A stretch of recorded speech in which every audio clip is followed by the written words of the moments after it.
Welcome back to Cold Trail's Diary, where we follow stories that were never meant to be found and creators who left behind more than just content. Tonight's story is not a legend, not a myth.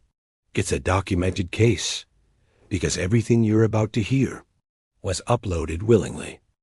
In 2021, a small horror creator named Ryan Ash started a faceless channel. His content was simple urban exploration, abandoned shrines, forgotten forests. But his last series was different. He called it Following the Cold Trail. Each video ended with the same sentence: "If I stop uploading, don't look for me." People thought it was a gimmick. They were wrong. In episode 1, Ryan talked about a place locals refused to name. A trail hidden deep inside the mountains, where compasses fail, and recorded audio captures voices that weren't there. He said creators who entered the trail felt like they were being observed by something ancient, not evil, not human, something that records back. Episode 2 showed him standing at the trail's entrance. No wind, no birds, complete silence. He whispered, "I feel like this place already knows me." Viewers noticed something strange. Behind him, his footsteps appeared before he walked. In episode 3, Ryan uploaded shaky footage filmed at night. He wasn't alone anymore. He spoke of a presence, one that didn't follow but walked beside him. His camera would pan to empty clearings, lingering for just a moment too long.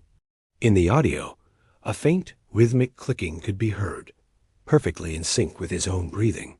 He claimed the air grew colder with every step, so cold he could see his breath even in the mild autumn air. Then he showed his viewers a small, hand-carved totem he found hanging from a branch. It was made of a dark wood, unfamiliar to the region, and shaped like a spiral. When he touched it, the camera glitched, and for a single frame, a distorted face seemed to flash across the screen. He ended the video by saying the trail was showing him things, memories that weren't his. Episode 4 was almost unwatchable. The footage was dark, lit only by a failing headlamp. Ryan was audibly panicked, his voice a strained whisper.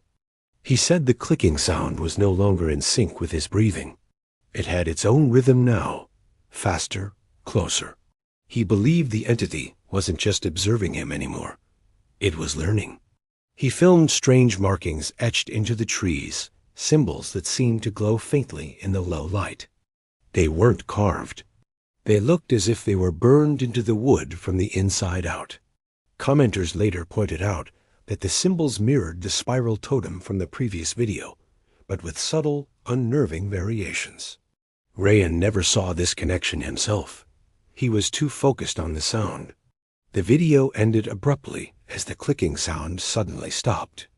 In the dead silence that followed, a single clear whisper could be heard, right next to the camera's microphone. It spoke a single word, Ryan's name. His final video, titled "It Knows My Name," was uploaded a week later.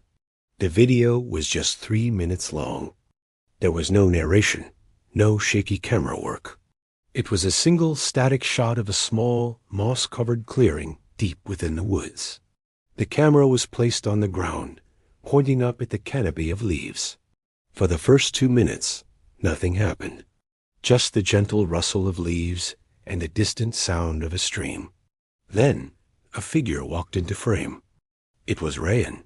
He looked calm, almost serene. He walked to the center of the clearing and stood directly over the camera. He looked down, his face obscured by shadows, but viewers could feel his gaze. He didn't speak. He simply stood there as the rhythmic clicking sound started again, this time coming from all directions at once. As the clicking grew louder, the footage began to degrade. Digital artifacts swarmed the screen, and the image flickered and tore. In the final seconds before the video cut to black, Ryan's body seemed to dissolve into a cloud of static, merging with the visual noise. Then, nothing. No more uploads. No more posts. Just silence. Authorities were eventually notified by concerned viewers. They searched the mountains for weeks. They found his car parked near the trailhead. Inside, his phone and wallet were sitting on the passenger seat, but of Ray and Ash, there was no trace. They found the trail he described. They found the strange, burned symbols on the trees.